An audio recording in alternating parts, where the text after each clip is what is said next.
গঙ্গা ভাঙন রোধ এবং পুনর্বাসনের দাবিতে বিক্ষোভ ডেপুটেশন কর্মসূচি জেলা বামফ্রন্টের। শহরে বিক্ষোভ মিছিল করে প্রশাসনিক ভবন চত্বরে ঢোকার মুখে পুলিশের ব্যারিকেড ভেঙে দেয় বামফ্রন্টের কর্মী সমর্থকরা। এই ঘটনাকে কেন্দ্র করে দন্দুমার কাণ্ড মালদা জেলা প্রশাসনিক ভবন চত্বরে। নদী ভাঙন রোধ ও পুনর্বাসন সহ বেশ কয়েক দফা দাবিতে সোমবার দুপুরে ডেপুটেশন কর্মসূচি জেলা বামফ্রন্টের। উপস্থিত ছিলেন সিপিএমের জেলা সম্পাদক অম্বর মিত্র, আরএসপি জেলা সম্পাদক সর্বানন্দ পান্ডে, বামফ্রন্ট নেতা দেবজ্যোতি সিনহা, কৌশিক মিশ্র সহ অন্যান্য জেলা নেতৃত্ব। এদিন জেলা প্রশাসনিক ভবন বন্ধ থাকার ফলে প্রশাসনিক ভবন চত্বরে বিক্ষোভ প্রদর্শন করেন বামফ্রন্ট নেতাকর্মীরা।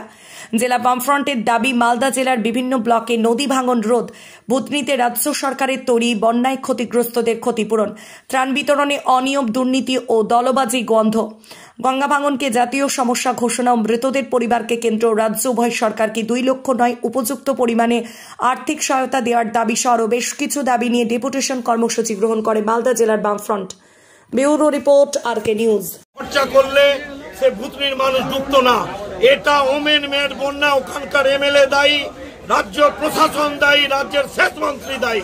42 কোটি টাকার কাজ কোথায় হয়?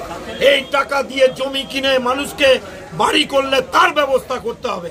এই নদী ভাঙন আর আমাদের তো লাগাতার দাবি চলছে, তিলোত্তমার বিচার চাই এবং কৃষকদের যে ফসল নষ্ট হয়েছে তার আর্থিক ক্ষতিপূরণ দিতে হবে।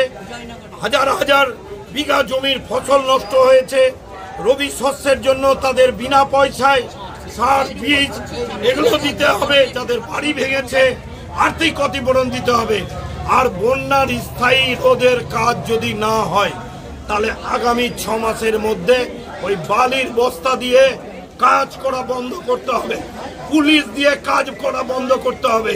আর যদি যেভাবে কামালতিপুরে করতে গেছিল, মহিলারা ঝাঁটা পিটিয়ে তাড়িয়েছে ইঞ্জিনিয়ারদের, ভুতনিতেও তাই করেছে।